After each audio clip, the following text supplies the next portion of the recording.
Good morning, dear students. I hope you are very well and safe. My YouTube channel Biology by Arun Vesji. Today topic Plastid for ninth class. Okay, plastid आज का topic हमारा है plastid, जो कि plant cell का मुख्य भाग है। प्लास्टिड वह कलरफुल या कलरलेस सेल ऑर्गेन है जिसके माध्यम से पौधों को रंग प्राप्त होते हैं तथा कुछ को पौधों कलर प्राप्त नहीं हो पाता। इस तरीके से यह एक मुख्य भाग होता है तथा इनकी खोज सर्वप्रथम हिकेल नामक वैज्ञानिक ने की थी, जो कि 1865 में इन्होंने सर्वप्रथम प्लांट सेल में इसको देखा और इसको प्लास्टिड नाम दिया। सिम्पर नाम के एक वैज्ञानिक हुए जिन्होंने इनको प्लांट सेल्स में उस ऑर्गेन के तौर पर पाया जहाँ पर फोटोसिंथेसिस की रिएक्शन होती है। इनका मुख्य कार्य storage of food in plants, पौधों में भोजन को इकट्ठा करने का होता है, जैसे कार्बोहाइड्रेट्स के सब्सटेंस के रूप में ये प्रेजेंट रहते हैं। ये जो प्लास्टिड होते हैं ये साइटोप्लाज्म में पाए जाते हैं तथा इनका कोई निश्चित साइज नहीं होता और यह जो होते हैं कलरफुल एंड कलरलेस टाइप के होते हैं। ओके, यह मुख्यतः 3 प्रकार के होते हैं: chloroplast, chromoplast and leucoplast.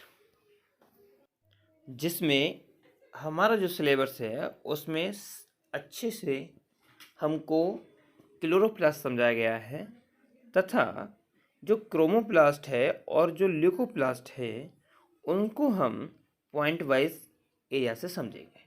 Okay. Chloroplast एक ग्रीक वर्ड है जिसको 2 भागों में बांटा गया है।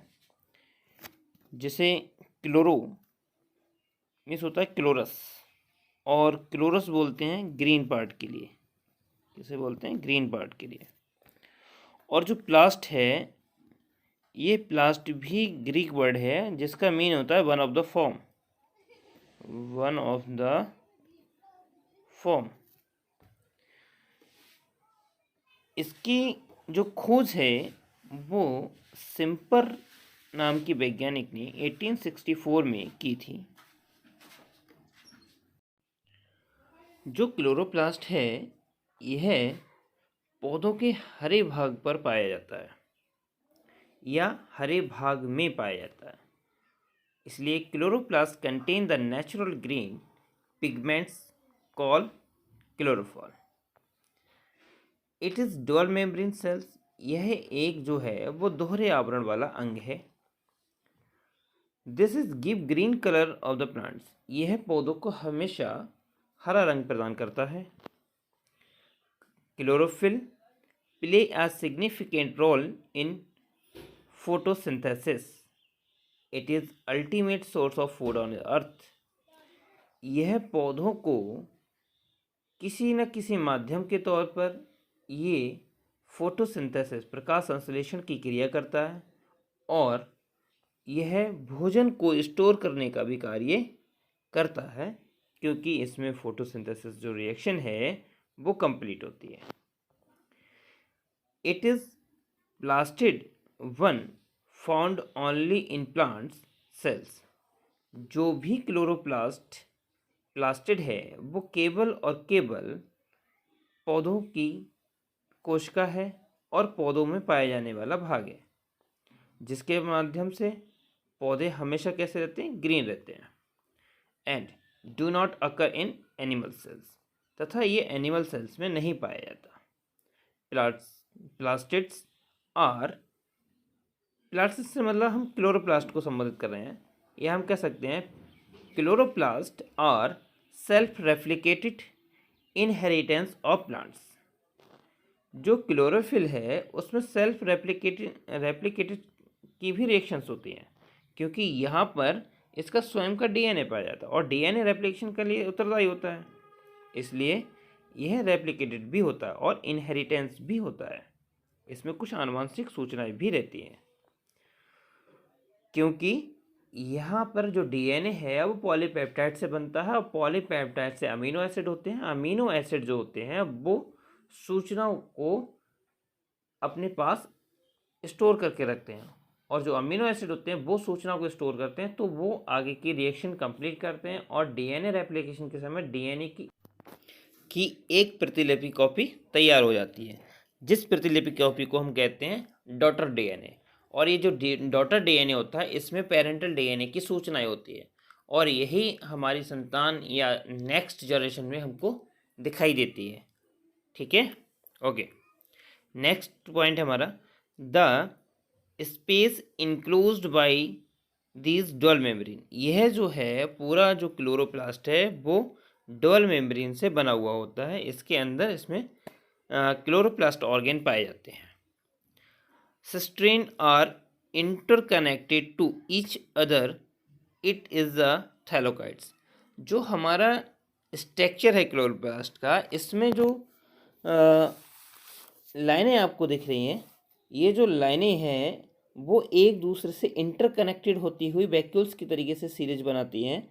तो इस वाली संरचना को कहते हैं, जब जहाँ पर दो ग्रेना इकट्ठे हो जाते हैं, 2 से 3 या 3 से 4 ग्रेना इकट्ठे होकर इंटरकनेक्शन करती हैं, तो इस तरीके के स्ट्रक्चर को हम क्या बोलते हैं, थैलेकॉइड्स बोलते हैं। ठीक है, ओके। जो ग्रेना के बीच में इंटर स्पेस होता है, इंटर स्पेस का मतलब है ये एक तो अंदर वाला स्पेस हो गया, लेकिन ग्रेना के बीच में कुछ स्पेस भी रहता है और इस स्पेस को हम स्ट्रोमा बोलते हैं। स्ट्रोमा में क्या होता है, यहाँ पर डार्क रिएक्शन कंप्लीट होती है। ठीक है, ये सारी चीज़ें हम अपने जो डायग्राम है नेक्स्ट स्लाइड में उस चीज़ को हम देखेंगे, उस पर हमको अच्छे से समझ में आएगा। इसमें ग्रेना पाए जाते हैं। ग्रेना का जो मेन कार्य होता है वो होता है थैलेकॉइड्स का निर्माण करना, और ये जो थैलेकॉइड्स हैं यहाँ पर इनकी जो संख्या होती है वो 40 से 60 तक हो रहती है, तथा इनमें जो होता है ग्रेना में ही फोटोसिंथेसिस रिएक्शन कंप्लीट होती है इन क्लोरोप्लास्ट ऑन प्लांट सेल्स में। और जहाँ पर ग्रेना 1 से 2 या 3 4 5 जो हो जाते हैं इकट्ठे होकर सीरीज बनाते हैं, उसको थैलेकॉइड्स बोलते हैं। इसी के बीच में सिस्ट्रॉन जो होते हैं, सिस्ट्रॉन के बीच के स्थान को हम स्ट्रोमा बोलते हैं। इसका एक अपना सेल्फ रेप्लिकेटेड डीएनए होता है। आउटर मेम्ब्रेन और इनर मेम्ब्रेन के बीच में एक पेरी मेम्ब्रेन, इसमें स्पेस भी रहता है, तथा इसका सेल्फ डीएनए भी रहता है। इसमें 17S राइबोसोम्स भी प्रेजेंट रहते हैं। इस तरीके से इस क्लोरोप्लास्ट में अपने खुद की क्लोरोप्लास्ट के ऑर्गेन भी रहते हैं, जिसे क्लोरोप्लास्ट ऑर्गेन के नाम से हम जानते हैं, या इन्हें क्लोरोप्लास्ट ऑर्गेन हम कहते हैं। ठीक है, अगला हम डायग्राम बेस पे इसको समझने की कोशिश करते हैं। ओके डियर स्टूडेंट, देखिए इसमें होता क्या है। सबसे पहले हमने जो फर्स्ट स्टेप लिया है वो एक प्लांट्स की लीफ ली है। लीफ के नीचे के साइड पे एरो लगाया और लीफ को हमने जब माइक्रोस्कोपी से देखा है तो हमको दिखा कि इस तरीके की संरचना होती है। इस संरचना में जगह जगह पे डॉटेड हैं। इन डॉटेड को हम क्लोरोप्लास्ट बोलते हैं, तथा बीच में एक बड़ी वैक्यूल्स है जिसे हम रिक्तिका का नाम से जानते हैं, और मध्य में एक न्यूक्लियस है जिसे हम केंद्रक के नाम से जानते हैं। तो ये सारी चीज़ें इसमें पाई जाती हैं। लेकिन यदि हम इस स्ट्रक्चर को अल्ट्रा स्ट्रक्चर के तौर पे देखें या इलेक्ट्रॉन माइक्रोस्कोपी का जब यूज़ करेंगे तो हमको ये नीचे वाली शेप इस तरीके से दिखाई देती है, जो कि क्लोरोप्लास्ट के ऑर्गेन है। इन ऑर्गेन में जो कलर्ड है और कलर्ड के ऊपर यहाँ लिखा हुआ है outer membrane and inner membrane. तो ये जो बाहर वाली मेम्ब्रेन है इसको बोलते हैं आउटर मेम्ब्रेन, जो अंदर की है उसे बोलते हैं इनर मेम्ब्रेन, और इसके जो बीच का फ्लूइड से रंगा हुआ जो भाग है इसको बोलते हैं पेरी स्पेस, यानी कि मध्य का या मिड स्पेस, मध्य का स्पेस होता है ये। लेकिन इसके बीच में इसमें बहुत सारे राउंड राउंड राउंड राउंड करके ये संरचनाएं बनी हुई हैं जो कि कलर्ड हैं। इन कलर्ड संरचनाओं को बोलते हैं ग्रेना। और ग्रेना जो है इसका मुख्य कार्य है फोटोसिंथेसिस रिएक्शंस को कंप्लीट करके करना। मतलब यहाँ पे जो हम सूर्य के द्वारा जो सनलाइट आती है और सनलाइट आने के बाद जो पौधे के ग्रीन भाग पर पड़ती है तो वहाँ से ग्रेना में पहुँचती है, और ग्रेना के इस भाग पर यहाँ पर फोटोसिंथेसिस रिएक्शन होना कंप्लीट होती है। जैसा कि हम डायग्राम में देख पा रहे हैं कि हमारे जो ग्रेना सिस्टम है, ग्रेना सिस्टम में 1 2 3 4 इस तरीके की जो ग्रेना है टूटकर एक जगह पर इंटरेक्ट हो गए। और क्लोरोप्लास्ट के अंदर इस तरीके की जो संरचना है, जो यहाँ पर ग्रेना 1 से 2, 2 से 3 या 3 से 4 इंटरकनेक्ट होकर एक संरचना बनाती है, उस संरचना को हम बोलते हैं थैलेकोइड्स। और इन थैलेकोइड्स का क्लोरोप्लास्ट में मुख्य कार्य होता है पिगमेंट्स देना, जिसको हम क्वांटोसोम भी कहते हैं, या हम वर्णक, थैलेकोइड्स में वर्णक पाए जाते हैं, ऐसा हम बोल सकते हैं इसके लिए। ओके।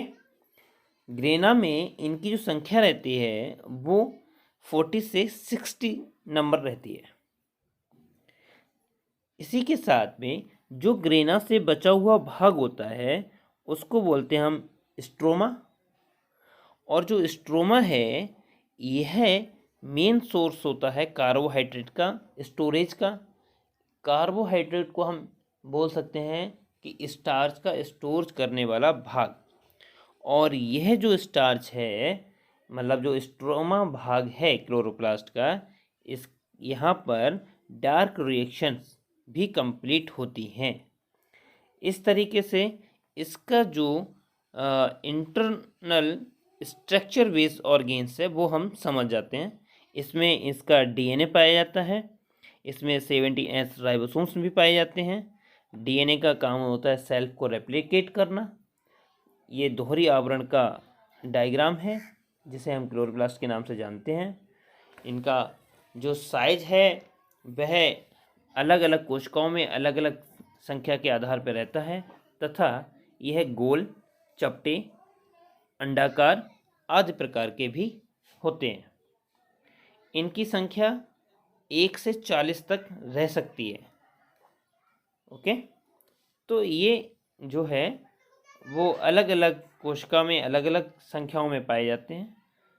जैसे कि मैं एग्जांपल बता दूं, यूलोथेरिक्स में यह 1 होता है, जबकि जाइनेमा में या तारककाय में इनकी संख्या 2 रहती है। जिसके मुख्य गुण हैं जो फंक्शंस के नाम से जाने जाते हैं। Chloroplast consist of green pigment now as chlorophyll. जो क्लोरोप्लास्ट है उसमें क्लोरोफिल पाया जाता है, जिसके कारण यहाँ पौधों को ग्रीन रंग प्राप्त होता है, जिसे हम पिगमेंट्स बोलते हैं। यह वर्णक होते हैं, ये रंग को प्राप्त कराने वाले भाग होते हैं। Which is most essential elements of photosynthesis. इसी के क्लोरोफिल के कारण ही यहाँ पर फोटोसिंथेसिस की क्रिया संपन्न होती है। क्लोरोप्लास्ट हैव 1 डीएनए या जीन बोल सकते हैं and ribosome to synthesize their own proteins. यहाँ पर जो डीएनए है वो सेल्फ रेप्लिकेटेड का काम करता है। जो 17S राइबोसोम्स हैं वो यहाँ पर प्रोटीन के सिंथेसिस की क्रिया में भाग लेते हैं। इस तरीके से यह इसके मुख्य फंक्शंस हो जाते हैं क्लोरोप्लास्ट के। पिगमेंट्स को मुख्यतः 3 भागों में बांटा गया: chloroplast, chromoplast and leucoplast. First of all समझते हैं हम क्लोरोप्लास्ट को। नंबर 1, क्लोरोप्लास्ट एक ग्रीन पिगमेंट्स है। यह एक हरे रंग के वर्णक है पौधों में। दूसरा, इट हैज़ क्लोरोफिल, इसमें क्लोरोफिल पाया जाता है। It is responsible for photosynthesis. Chloroplast पौधों में प्रकाश संश्लेषण क्रिया के लिए उत्तरदायी रहता है। It is the mostly found in leaf and green parts of plant. यह अधिकांशतः पौधे के हरे भाग और पत्तियों में पाया जाने वाला अंग है। क्रोमोप्लास्ट जो होता है, इट इज़ कलरफुल। यह एक कलरफुल वर्णक होता है जो कि basically chlorophyll flower and fruits में पाए जाने वाला है। इट हैज़ ओनली कैरोटीनॉइड्स, इसको हम कैरोटीनॉइड्स के रूप में भी जान सकते हैं। It provides colour to plants parts, यह प्लांट्स के पार्ट्स को क्या करता है, रंग देने का काम करता है। It is mostly found in flowers and fruits, यह पौधों के या पौधों से प्राप्त होने वाले फ्रूट्स और फ्लावर्स में प्राप्त होता है। लास्ट है ल्यूकोप्लास्ट। ल्यूकोप्लास्ट इज कलरलेस, यह एक ऐसा वर्णक है जिसमें कलर नहीं पाया जाता, क्योंकि chromophil and chloroplast are absent, इसमें क्लोरोफिल भी और क्लोरोप्लास्ट दोनों ही नहीं पाए जाते, एब्सेंट रहते हैं। It serve has store house of starch and fat, यह जो है वो स्टार्च और फैट का स्टोर घर होता है। Mostly found in meristematic tissues of plant, यह जो है अधिकतर पौधों के मेरिस्टेमेटिक टिश्यू में या विभोजक ऊतकों में पाए जाते हैं। Okay okay done and thank you my dears. Next lecture, next day, next video. I hope you're satisfied in this lecture. Okay, thank you.